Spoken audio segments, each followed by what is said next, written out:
And we are officially live on the internet. Hello, everyone, and welcome to La Nextrema, your NXT PLE review show here at BC WrestlePod. And I'm excited. It's been a long journey to get here because we were supposed to do this last week, but flat tire and waiting 4 hours for a tow truck is kind of what prevented me from hosting the review last week. But we are finally here. My name is Mikey El Jefe of BC WrestlePod, and I'm so happy to have my longtime friend and, of course, mi hermano, mi boricua, mi favorito, Mr. Macho in the building. I have really missed you, my friend. Same. It's really exciting to be back. I'm happy to be back. It's definitely taken a long time.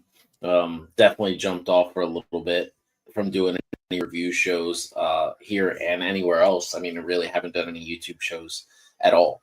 I've just kind of like sat out that side of it, but I'm definitely excited to talk about this show because what a show to bring me back to the fold to be able to come back and have this conversation with you. We both share this love of NXT and the talent that surrounds NXT and the booking decisions and just the spectacle of it. And I got to be honest with you, this show was, I'd have to say it's the best PLE since Evolution. That's how I felt about it. You know what? I have to agree with you in terms of if we're looking at main roster PLEs and NXT PLEs. This is a really solid one and a really good one. And I'm gonna bring up this point lots of times throughout this review, but I feel that NXT has the added benefit of being able to work with not just the talent in NXT, but because we get TNA coming over, we get Evolve people showing up from time to time, and like we're going to talk about here with AAA stars now also, and just the interwovenness of everything. I really excited for Gold Rush starting in 2 weeks because we get those four different brands, so to speak, crossing over, and we're going to talk a little bit about it at the end, how we've been setting up for Gold Rush, especially after last night. So I'm excited, but we got to get through Halloween Havoc first, which again is a really, really solid show. And let's just not waste no time. So I appreciate now because I watch everything. Sometimes I love me a card that has lots of matches. I also am glad that Halloween Havoc, we're like, you know what? Let's just give y'all 6 matches and we're good to go. I'm like, hey, that's a solid sweet spot for me. It's not too less. It's not like 15,000. It's not a 15,000 match card, which, I will also enjoy. I'm not going to lie. But this was the perfect sweet spot. And yeah, color me surprised. I think NXT did a really good job for me personally. They pulled out some swerves that I was like, oh, so we made that decision. I'm here for it. Yeah. Agreed. So let's just jump straight into it. We got 6 matches to talk about for Halloween Havoc, and we kick things off with a really fun match. Wow. God. I knew that this was going to be a fun one, but we had opening up Halloween Havoc is a tag team match with AAA's Mr. Iguana and La Parca, or at least this version of La Parca, being accompanied by La Yesca, the Iguana as well, taking on probably one of my favorite NXT folks right now, and since his debut, Mr. Javon Evans, and then of course my other personal favorite, Bouncy Boy over in TNA, and the current X Division champion in Leon Slater. I have no words. I was just like, yeah. I really thought this match itself was a blend of athleticism and campiness. Because the usage of the iguana itself and how Leon and Javon sold so well for it. There were a couple of times where I was like, oh, please don't break character. Please don't break character. Just go with it. Because it's really cool. I really enjoyed that. I was a little worried at Mr. Iguana because I felt like I feel like La Parca is typically campy, right? Like he's not as like old school La Parca was like he was campy for a little bit, but for the most part, he was definitely like a good worker. And I thought this match was great. I'm a big fan of Javon. We've talked about Javon a lot on these NXT reviews. Leon has just come on as one of the best like high flyers in the business. I mean, clearly like probably the best finisher in the game right now. Like I don't know, like to take Jeff Hardy's move and then somehow in midair turn it into Juventud Guerrero's finisher is just like wild to me. It is like, oh my god, it's spectacular. This match was really, really fun. It was entertaining. It was pro wrestling. It was great. And I think this was a really smart way to open up the show for me personally, because again, it has all those elements you mentioned. We got high flying athleticism, but the campiness of wrestling with the shades of like the old school campiness with wrestling. And honestly, these four work pretty well together when you mix the athleticism and the camp too, which I appreciated. And again, I love Javon. I love Leon as, of course, somebody who watches and covers TNA here. And their match at Bound for Glory, minus how it ended, was one of my favorite things outside of Mike Santana winning the title. But that's for a whole other show, which we can also talk about because I audibly ugly cried. I ugly cried. Same. We'll talk afterwards, though, because that moment meant a lot. But Javon and Leon do pick up the victory here. I would love them to run it back. Anytime we get Javon and Leon on the same side or going up against each other, I will take it anytime I can get. And this was a really, really solid way to open up Halloween Havoc. And the same can be said for what we got next too. And I'm just sitting here and I'm just like,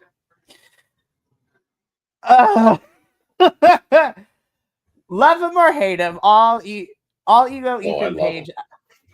Yeah. I love Ethan so much. In-ring, character-wise, the good stuff. But yeah, Ethan is one of those few people that I put in a category that I call that, when you have non-luchadores or luchadoras go up against each other and work with, those skilled in the arts of lucha libre, if they play off them very well and they just allow them to do amazing things. First off, a shout out to El Hijo del Dr. Wagner Jr. coming out in, the old school Halloween Havoc, like inspired purple and everything. I'm just like, damn, the historian in me is crying, and I loved it. This was just so fun. And again, it goes back to that campiness. It was a Dia de los Muertos street fight, essentially. Ethan Page looking really good here, but also, El Hijo de Dr. Wagner Jr. looking really great too. They worked so well together, and I will say, was a little worried because I know that they have mixed it up a little bit in AAA, but I wasn't sure how the NXT audience was going to react to this. And by the way, shout out to this crowd. Y'all gave me what I wanted. Y'all gave me what I wanted, because I don't know what's going on with the other PLEs in these crowds, but y'all gave me what I wanted, NXT, and you never cease to disappoint me with your crowds. Agreed. Yeah, I really liked how good this match was. I love the fact that like El Hijo de Dr. Wagner Jr. was able to come in, and the fans, they obviously, these are hardcores that are in the arena because they knew who he was right away. They popped for him right away. They reacted to the way he spoke and, how he carried himself the same way they would in AAA.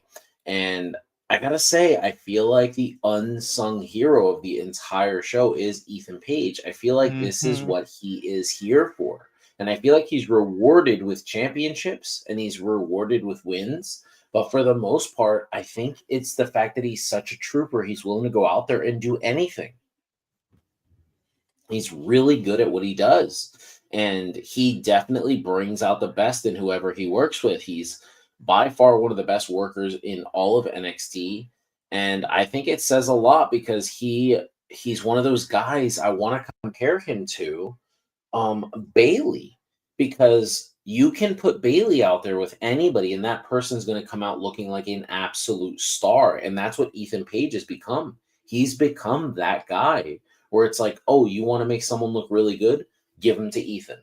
Ethan knows exactly what to do. And I'm just so happy because, yeah, for the people that have never seen, Eho work before, like they were given a really good treat here. That's a great way for you to get introduced to this character.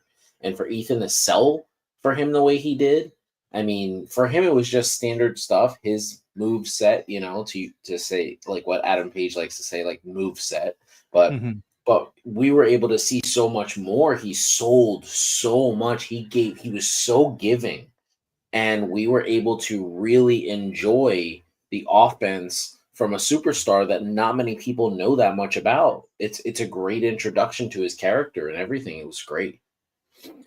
I 100% agree with you. And then, of course, what I love is the balance of, giving a full show for people who might be unfamiliar with Eho, but also for those of us who try to keep up with everything. I love that they brought the feud that these two have been going back and forth with over the last couple months down in AAA to NXT television. And you know what? We're getting everybody to show different things. And again, we're going to talk about it at the end of the show, but another AAA championship is going to be making a appearance. Well, it made an appearance on NXT last night, which I was just like, I love this team so much. But I'm really excited because I think it's going to be fun at Gold Rush because those titles will be defended. And I'm just like, just get everybody in here. Let's just do the thing. But this was also for the NXT North American Championship. After everything is said and done, all ego Ethan Page walks out as champion, but this was definitely a highlight match for me. And I kind of want to see more of Eho come to NXT more often. Yeah, I mean, I think this is one of those great things where I forget what professional wrestler actually quoted this, but a long time ago, there was a wrestler that actually said this phrase, and that was, you don't need to win a match to get over. To get put over. And I felt like that's what happened for Eho here, because he didn't win the match, but he definitely came out like the bigger star. And I love that for him. 100%. And you're absolutely right. You want to put someone over, have them work with all ego Ethan Page. Yeah. Oh my goodness. But yeah, this Dia de los Muertos street fight was fun. It was great. And so far, NXT was 2 for 2 in the evening. And I was like, all right, I'm having a really fun time. And I'm glad because So I will say it was very unfortunate, the circumstances given, because Soul could not be cleared to wrestle against Blake for this NXT Women's North American Championship. However, I would say it's a blessing in a disguise because I was so excited when they pivoted to have Zarya compete and defend it on behalf of Soul, but this is like a true one-on-one PLE debut for Zarya. And to go up against Blake Monroe, too, of all people, I was just like, oh, this is a recipe. And this match was a lot of fun. Again, that's the term I'm going to use. Halloween Havoc leaned into the campiness of it being Halloween Havoc, but we also got some really great matches and some really fun storytelling going into, leading into NXT television over the last 2 weeks. But I'm so damn proud of Zarya. I've been wondering when she was going to get a one-on-one. And again, unfortunately, circumstances may they be. This was fantastic, and I'm so happy for you, Blake. Yeah. I love so much. So good. Yeah, I mean, this match, oh my God. I had to, I was in the middle of doing stuff, like trying to watch the match, and I kept stopping because I could not believe what I was watching. There were certain spots, because if you go back to her match, the cage match she had last PLE, right? Against Jordan, you're right. Yeah, that match was like just good old fashioned, like really well paced wrestling. Like it was just a pro wrestling match, like just classic meat and potatoes wrestling, nothing super special, a couple little high spots, but nothing outrageous. It was just two women telling an exceptional story about how they despise each other. This match was all about Blake showing the world that not only is she a threat in your mind, but she's a threat in the ring, and she will show you that she is a student of the game. I have to point this out. I'm sorry. I have Googled, I have researched, I've checked Cage Match, I've talked to wrestling fans from the past. I talked to a couple people that are still working in the business.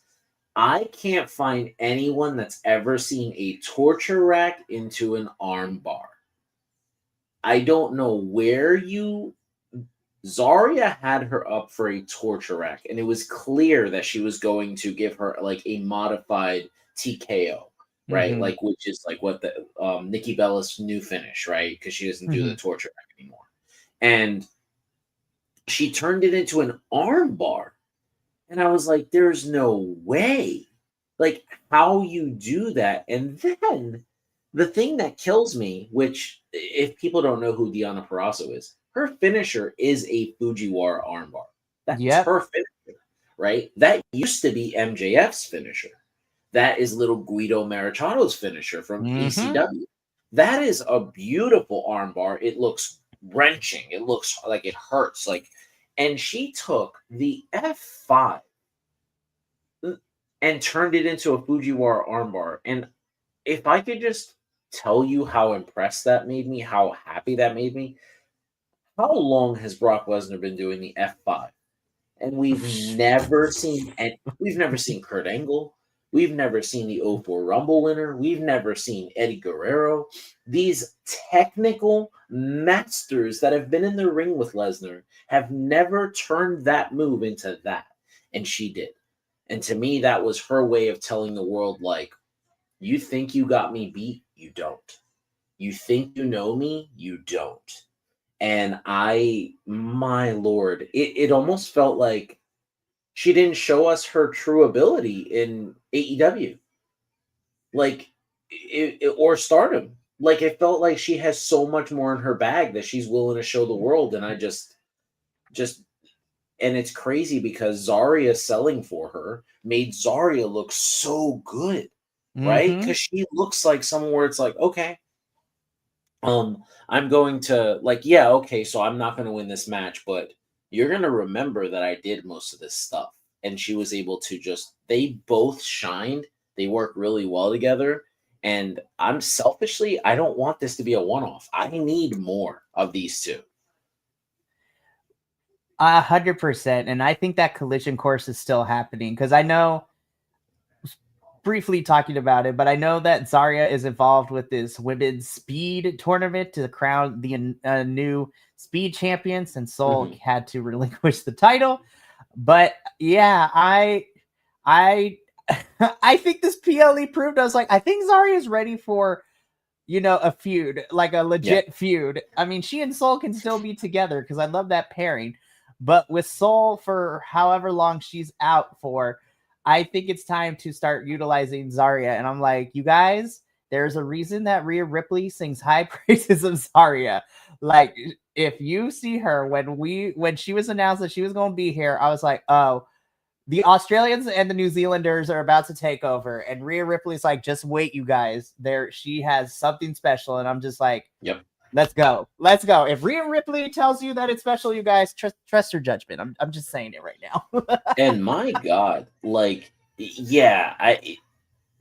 love that you said that, because is that not a true statement? Is that there's no truer statement than that? New Zealand, Australia, they are taking over professional wrestling, and I'm here for it. Let's go. Let's go down under together because I'm excited for it. I know a lot of people like to put certain parts of the world as like hidden gems, but honestly, for me, watching as much wrestling as I do, I truly feel that New Zealand and Australia in the last 2-3 years, I feel like are the true hidden gems, because you have, I don't even want to say diamonds in the rough. You have true gems waiting to be discovered. And when given the time and the backing and everything. And this is not just applying to NXT, but like I'm thinking of all the crazy Australians that are kind of killing the game right now. Of course, you're talking about Zarya. You know, Rhea Ripley is one of my favorites, and she is at the top of this of this women's division on the main roster. Over in other companies, you have the likes of like Toni Storm, who probably has one of my favorite women's characters within the modern era, and just amazing. You have Kyle Fletcher go from being a tag team wrestler, and due to injury to his tag team partner, Mark Davis, let him run with the ROH TV championship for a little bit, and then to see his character evolve and to see the matches he's had, and he's TNT champion. And that I'm just like, Australia and New Zealand is where it's at right now. And 100%. It's just really fun for me as a wrestling fan to watch other wrestlers be fans of other professional wrestlers. Especially here in WWE, Rhea Ripley singing Zarya's praises, telling us to watch out for her. You have Asuka and Io and Kairi with Julia. Stephanie McMahon is just Stephanie to me is the epitome of, she's your favorite wrestler's wrestler. But man, this match was so much fun. I'm so happy Blake Monroe is our new NXT Women's North American Champion. I'm so excited I am here for the era of Blake Monroe. And again, 3 for 3 NXT, 3 for 3. At this point of the show, I'm just like, wow, this is really, really fantastic. Yeah. And going from one women's match to another, I'm just like, I am a person. I am not afraid. I wear my heart on my sleeve. I mean, when I did predictions with my other hosts, I was like, I'm gonna pick Tatum because I love Tatum. I don't think she's gonna win, but I love Tatum a lot, and I think she has something special, and I would love to see it, but I don't know if we're gonna do it. Spoiler alert: I would like to take NXT to court for the tears that I shed at the end of this match, because again, Tatum at least for us here, for as long as we've been covering NXT through the different iterations that we've had, the rotating panel of hosts that we've had, we have all said that Tatum has something special. And when given the chance, we were going to see her one day become NXT champion. By God, NXT decided, you know what? Let's pull the trigger and see, where we go with Tatum. This was fun.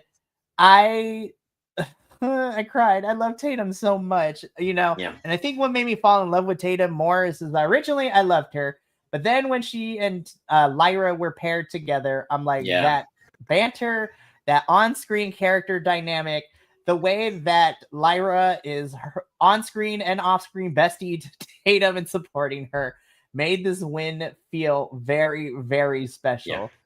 And I mean, I can go on and on, but then we'll be here forever. But this was for the NXT Women's Championship. JC defending her title against the number one contender, Tatum Paxley. The era of the spooky girl has finally begun. Absolutely well deserved. I mean, just going through cycle to be everybody's like. So I want to point this out because I feel like I really thought you were going to bring it up, but both of these women in the past were always second fiddle to somebody else. Mm-hmm. They were never supposed to be the star of their group. JC's been through group after group, and she's never been the main character.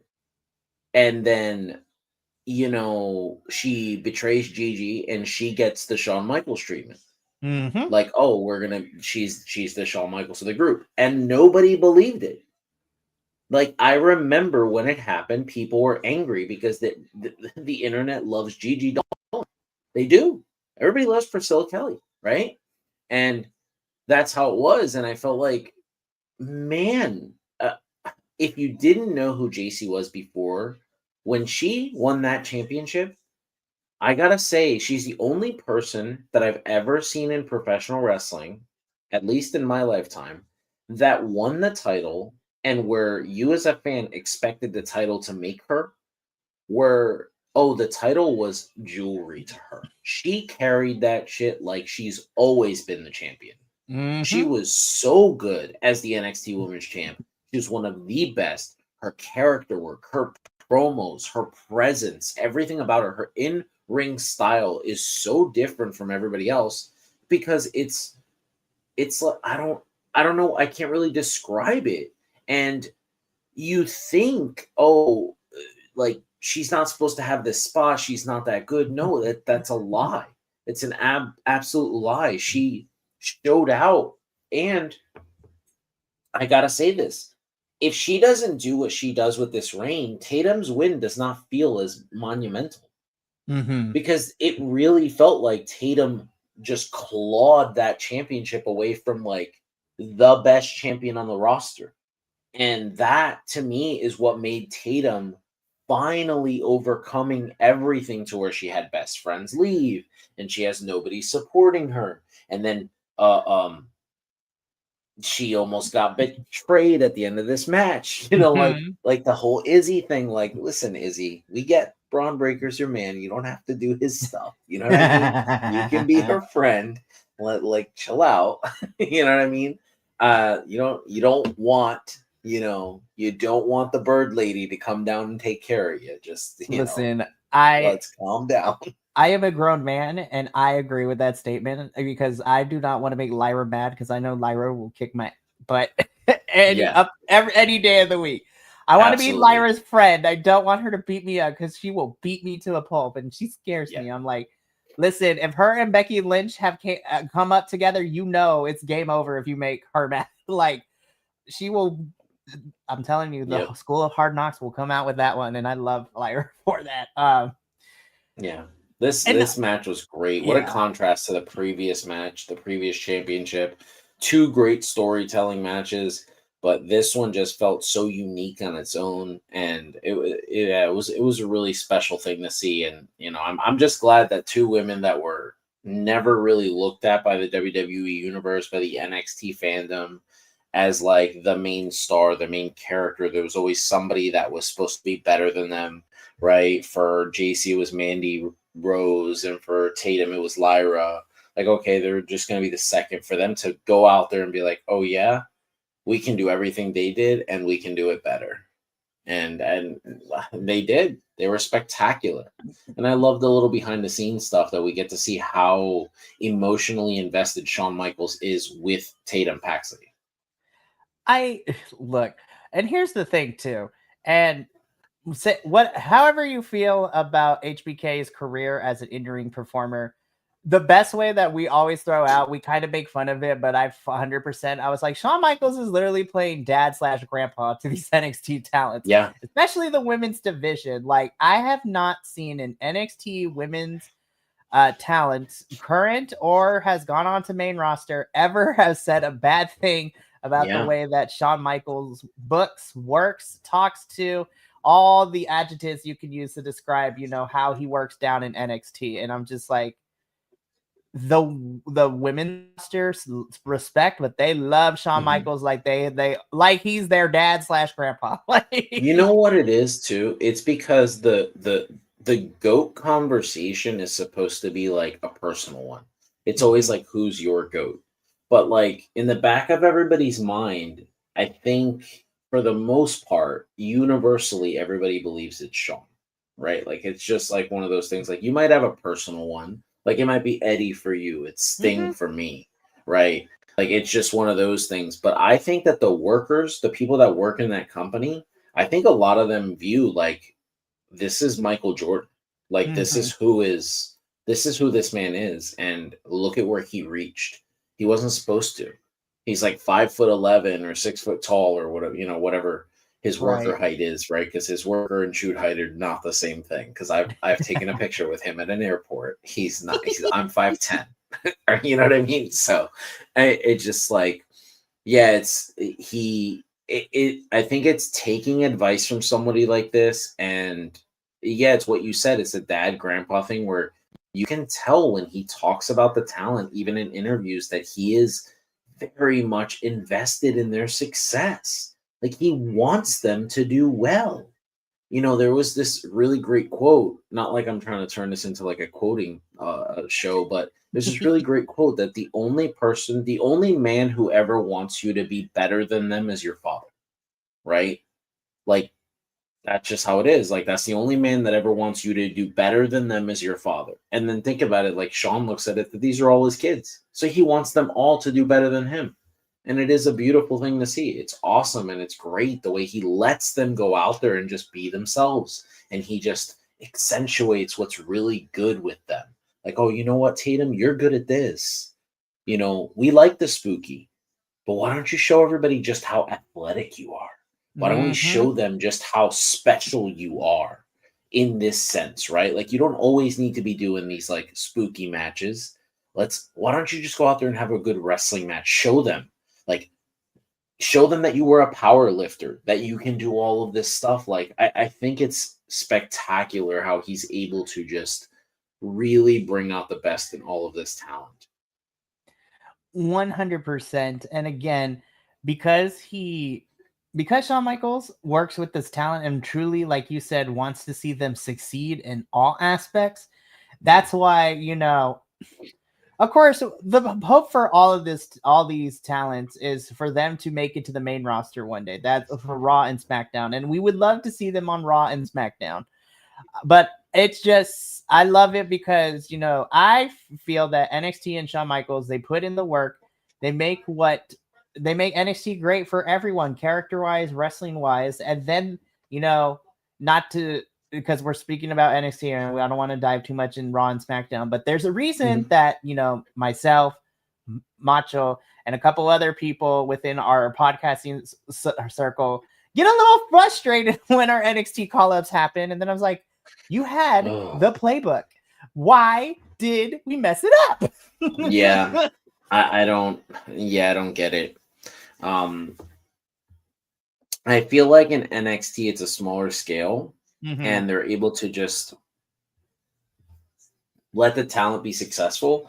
And the return of investment is just getting the person to the main roster as opposed to like worrying about the money they make. And I think they have to ride the wave of money on the main roster. And that's why they keep trying to pull every single penny out of the same story over and over and over, as opposed to just booking to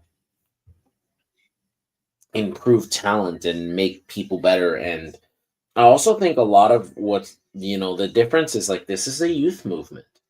That's like a lot of the people on here are like, you're young, like people don't even know, because you'd have to Google it. Like, Obafemi's 28. Like, they think this man is in his 30s. Like, he's not even there yet. These are literal kids. Like, I say they're the NXT kids, but truly they are NXT kids, young adults who are shaping to be the future for this business in WWE. So I'm just like, but I am so happy.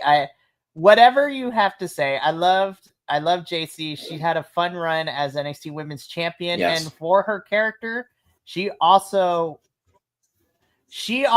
as somebody who watched TNA, I was just like, I hate you holding that TNA championship, but not like actually hate you. But I was just like, now you're making me excited to see who's going to take that title off of you. Yeah. I was just like, and same thing with the NXT Women's Championship. I was like, oh man, I don't hate you personally, JC, but I was like, man, you are making everybody look really cool. And I can't wait to see who is going to finally take the title off of you.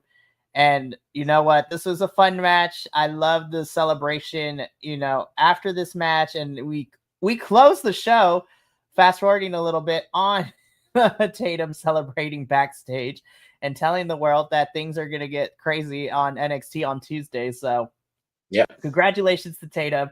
I'm excited to see where her championship reign goes. A lot of fun into this. So we get into our semi-main event next. And I was just like, oh boy. Say what you will say. I feel like I'm going to be in the minority when I say this. Again, the Hardys of a certain age, but the craziest thing is, it was just like, damn, they still kind of got it when it comes to these kinds of matches. I was like, don't hurt yourselves now. But Hardys, I feel like, are one of the few acts where I was just like, I have never seen a singular wrestler or a tag team, or at least in my lifetime, I should say, because that probably has happened before. But dang, the Hardys are still going nuts. Yeah. This is kind of a good one here. I feel like the Hardys are like the greatest tag team ever, right? And I feel like everything that they do is for tag team wrestling. They want to like push the next crop. They want to make the next star. And even though Ava was kind of mean on Twitter, calling them, Walmart Shield, I thought that Dark State, they looked really good. I know we weren't really excited with them originally. Like, I think when they debuted, we were like, "What is this?" Like, I don't think me, you, or Will were really into it yet. Is this? I was like, they have grown on me a little bit. I still am a little upset with them. I was just like, now I know we were playing it off with laughs with Cutler over here, just being very sus about everything, and it was annoying. But I feel that from here and the last 2 weeks I've seen Dark State, I'm like, I still need to fill you out, but now I feel like there is some cohesion into where we're going with you guys as an actual stable and a faction. And I was like, okay, I'm invested a little bit now, and I'm here for it. We have motivation, is what I call it. I was like, now you have a goal, and now you have a direction of where we're going, which is all I wanted from you guys when you first came together. Yeah.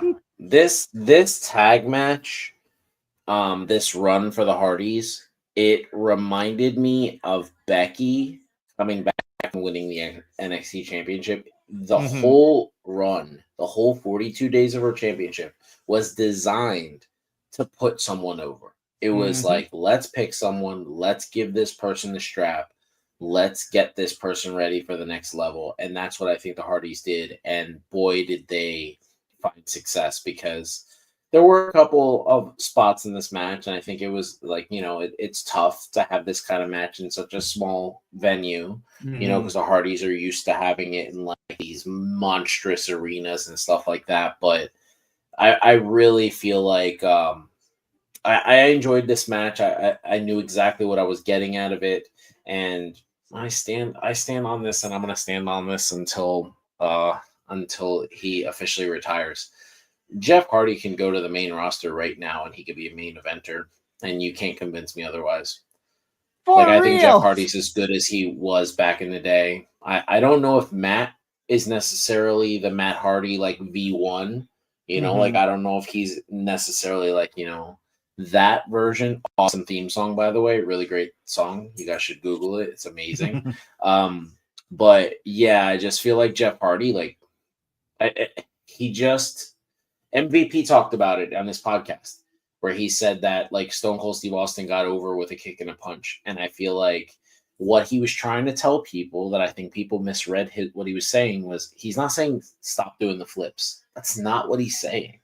He's saying add this character to those flips. So when your body tells you I can't do this anymore, now you have this character that the fans are invested in, and they're like, you know what? Maybe we didn't like we don't miss the flips as much because we love you. We love who you are. And I feel like that's how it is. Like Jeff Hardy, he's probably the most beloved superstar, by every community. I think everybody loves Jeff. I think he can do anything. I would like to see him with one big singles run. And I 100% agree with you. And I feel that in the last maybe 10 years or so, I want to say, he organically is like everyone's favorite. So everybody knows me here at BC Wrestle Pod. I have my hands dipped into a whole different plethora of things, right? But again, a term that I brought up earlier, Jeff Hardy is your wrestler's favorite wrestler in a sense. Because I cannot find anyone on I don't dig too deep in the internet for my own sanity. But like, if you ask fans and if you ask like other content creators, or even just within our little group here, I'm just like, there's not one person who doesn't like Jeff Hardy. And Agreed. I still hold to the fact that because the pandemic was a weird time for everyone, I felt like I was in the minority. But like during that pandemic era where we had that intercontinental triple threat between AJ, Sammy, and Jeff in a ladder match for when Jeff was IC champion, I still hold to the belief that is one of my favorite pandemic pay-per-view matches during that weird era.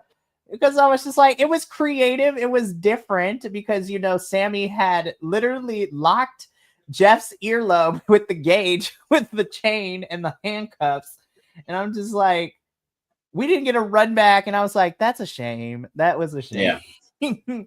But yeah, it was just really good, real good stuff. Yeah, I like the pandemic era stuff. I enjoyed a lot of it. I fell in love with a lot of it. I do too. I feel like because at least during the pandemic era for the first like year or two, it was also like, let's see what we can do and what sticks, because that's where, you know, not everything worked, but you know what? They were willing to do something different, and it gave us some really great stuff. Like, I know everyone and their mom talks about it, but because of the circumstances, we got, you know, the Boneyard match between Taker and AJ, which was different and I loved. Of course, everyone also talks about it. The Firefly Funhouse match between Bray and the Fiend, and all the different iterations against John Cena. And I was just like, it was just a really weird. It was a really fun time where the creative was just like, let's just see what happens. And there were some moments where things kind of didn't work out. Like, I still hold to the belief that Kevin Owens versus Roman Reigns for that championship in basically a false count anywhere match, where we saw Kevin Owens commit vehicular manslaughter, where he comes out of frame and runs Roman over with the golf cart. And then Paul Heyman, I was like, I know it's live, but damn, Paul, we were struggling with the keys. I was like, no. But it was still, but Dark State is your NXT Tag Team Champs once again. And I'm really digging the feud that we're getting with Dark State now, you know, feuding with Javon and by osmosis Leon Slater at the same time too. So I was just like, now I'm invested. And we're going to talk a little bit after a bit, because I was just like, finally, I need more time. But I was like, finally, we let Saquon Sugars wrestle against Javon, and it was fun, and I need more Saquon in my life. Anywho. So again, even though some spots were not necessarily the best, I had a great time with this. I was like, wow, this flew by. I had a great time. We got one match left. And okay, so I love me some Ricky, right? I really, really do. I still think this was a solid match. And I, by no means, shape, or form am I going to say this match was bad. But given everything that we got prior to this in the last 5 matches, I was like, this was pretty solid. This was like the true, like, only really non-campy, non-gimmicky match. But hey, it's for the NXT Championship, so it makes a lot of sense. Yeah, I thought it was solid. I love Ricky. I'm ready for Trick to. I'm scared for Trick, but I also think, what else can he do here in NXT? I think Trick is ready, man. Yeah, I mean, I think Trick is dealing with the Braun Breaker stuff. Like, they kept Braun back for a while. I enjoyed this match. I felt like it was a fight. I felt like it was more, that's what it was supposed to be. Yeah. It was supposed to be just two guys that really dislike each other go out there and they just like bang out. And I really enjoyed it. I felt like this was monumental. The third straight PLE for NXT with 2 black men as the main event. I thought that was just spectacular. Great representation for that community. Obviously NXT does right by, people of color as well as women. And I think that they showcased, and I love the fact that Ricky and Trick have this feud that I'm so glad it's not over, because I feel like there's so much more for these two to do. And the way I look at it is Ilya Dragunov put over Trick Williams the way he did. Carmelo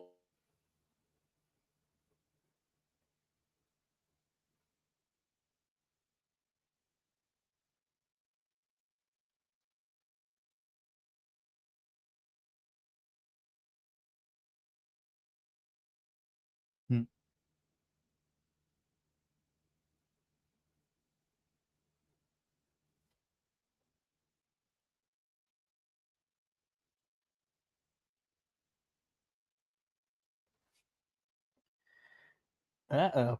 Looks like my co-host is frozen. No. Oh no. Alrighty. Well, while we get that all situated, right? I want to give my quick thoughts about this really well. So, as Macho was saying, I'm really glad to see that this feud is not over. um, I have had my issues with Trick, at least now, because he is facing the Braun Breaker effect where they kept it back a little bit. I think Trick is ready to move to main roster. I'm scared for him on main roster, but I think he's ready to move to main roster. And honestly, unless they're doing something more after this, we're getting a last man standing match between these two next week, I believe, on NXT, which I'm kind of surprised we didn't wait till Gold Rush for it. But hey, you know what? It is what it is, as the kids say. But yeah, this definitely was a fight. I feel that this was not necessarily like the most gimmicky match or campy match, but it was a fight and it needed to be. We have quickly developed this a feud where these two hate each other's guts. And, it was a lot of fun for sure. Of course, Ricky Saints ends up retaining the NXT championship. And yeah, Ricky celebrates as Halloween Havoc goes off the air. I'm gonna wait for a little bit to see if Macho comes back on. I know the technology doesn't want to work with us sometimes. I mean, it wouldn't be a BC WrestlePod show without it. But I do want to quickly talk about what NXT has been like the last 2 weeks, because we didn't, unfortunately, due to my circumstances, we didn't get to review Halloween Havoc last week, and we've had 2 weeks of NXT. So NXT has been kind of cooking.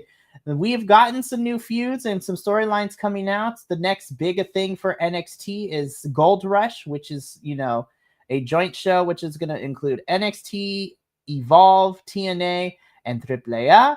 So we already got some matches made for that. Like, we're one of my favorite things that's happening is that, Kalani Jordan, Kalani, she dropped one of my favorite promos last night.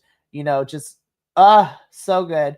And after defeating Tara Mae Steele, she is defending her TNA Knockouts Championship in a triple threat against, TNA's Liang Lee and Jordan Gray. So it's going to be a good match.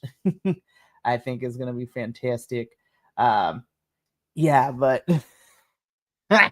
I was just like, the fans were not here for Kalani, and I love that promo so much. Welcome back. Technology's weird.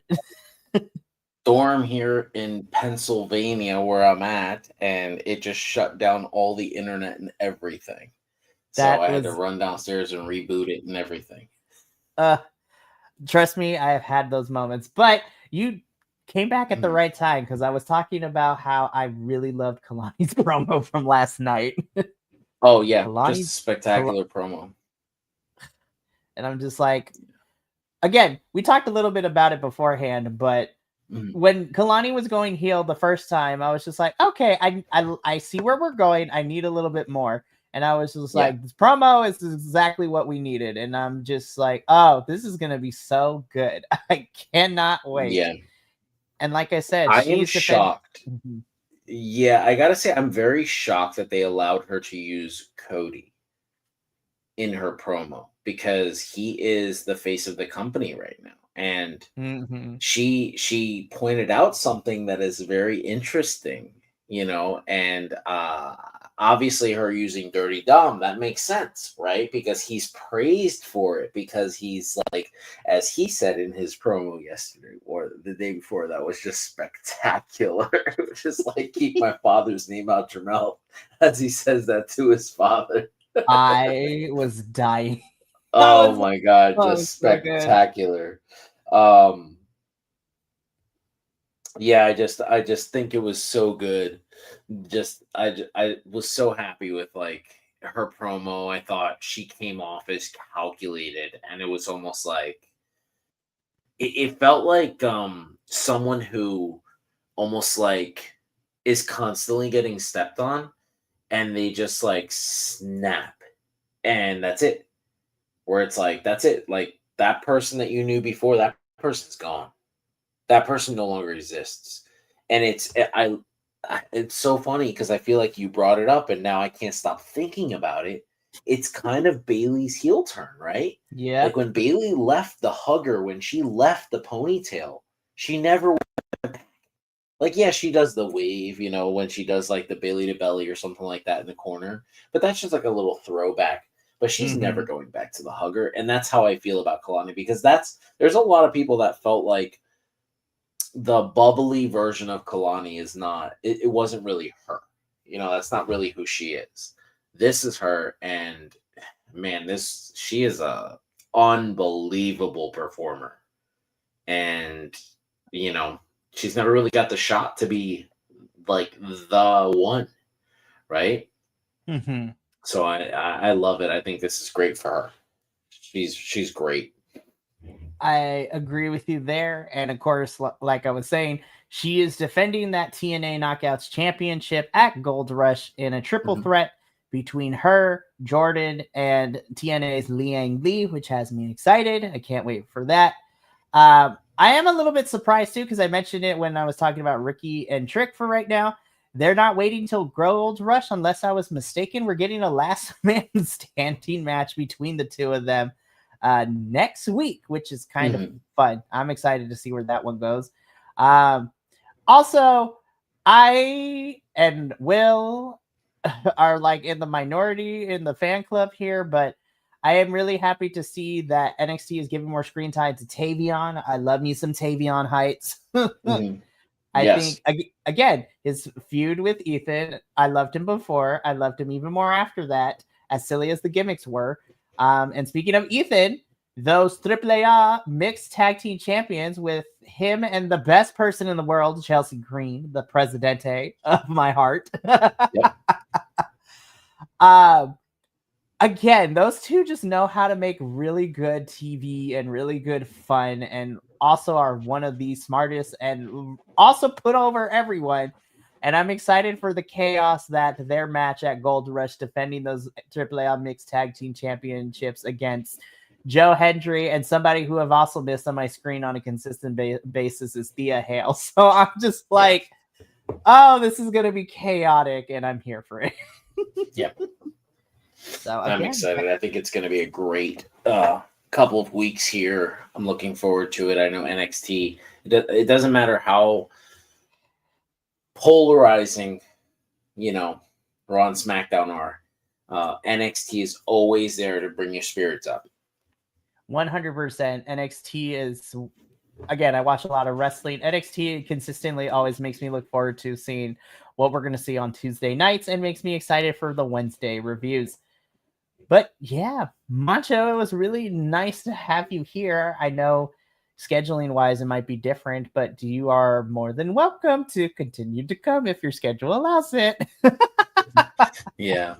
Well, yeah, I really appreciate it. I'd love to get back. I'd love to get the three of us back together at some point here. I don't know. I'm sure Will's schedule has gotten pretty hectic as well. He probably has a bunch of plays and stuff getting ready for. At least the next 2 weeks, that's what he's going to be missing. But, after those 2 weeks, he'll be back. And then, of course, you haven't met him yet, but I have a Spitfire in our newest NXT host who, of course, is our on-the-ground person. He is a longtime friend of mine, but he also lives in Florida. Oh, nice. And he happens, and so I asked him to step in during the summer to cover me for NXT while I was on vacation, and he got hooked into NXT. And since he lives in there, he occasionally gets to go to the live tapings. So I'm like, I want that so bad, but hopefully, we'll make sure to get the band back together with you, me, and Will, and then the quartet of us is going to be a lot of fun. But that's going to be it for us here. Thank you so much for tuning into our Halloween Havoc review, and thank you for being patient. And I appreciate all the understanding after, last week having to reschedule, but I am happy we got to do it because, again, Halloween Havoc is probably one of my favorite WWE PLEs outside of Evolution this year that we have gotten from this company in 2025. And I'm excited to see where we go. Of course, like I've said multiple times, the next big we have Gold Rush coming up in the next couple weeks for NXT. And then their final PLE is Deadline towards the end of November, beginning of December, which I'm excited about. And then, of course, I don't know what actual show is going to be like, but I'm excited because I will be at Survivor Series live at Petco Park. So that should be fun. Nice. I think what makes it better is I get to take my mom. The only thing I hope, I don't know if main roster will do it, but I was just like, my mom is a huge fan of Penta, has been. So she's like, I just want to see Penta once in my life, and I will be the happiest person. And she's not even a wrestling fan like that, but I was just like, me too. But she also is excited at the prospect of Dom and Rey Mysterio too, because I was just like, she's like, I hate Dom, but I love him at the same time. I'm like, facts. But anyway, so we got to get up on out of here because I will be back in about an hour or so. Well, actually, no, in about an hour and a half, as I will be switching, as I will be tagging out one Puerto Rican for another, because Adolfo and I will be here to review CMLL here in a couple hours or so. And then, of course, later in the week, we got TNA finally after weeks of no TV for TNA because they were taking a break after Bound for Glory. We're finally getting TNA stuff as we were gearing up for not only their own pay-per-view Turning Point, they will be participating in Gold Rush and all the crazy stuff too. And finally, Mike Santana, I get to see you on my TNA screen once again. Yes. Anyways. But that's going to be it for us here. Thank you so much from all of us here at BC WrestlePod. Remember, take care of yourself, love one another, stay Bi-Conic, and more importantly than anything, you always deserve to finish your story. We will see you for CMLL later tonight. But until then, sayonara, adios, and until next time, peace.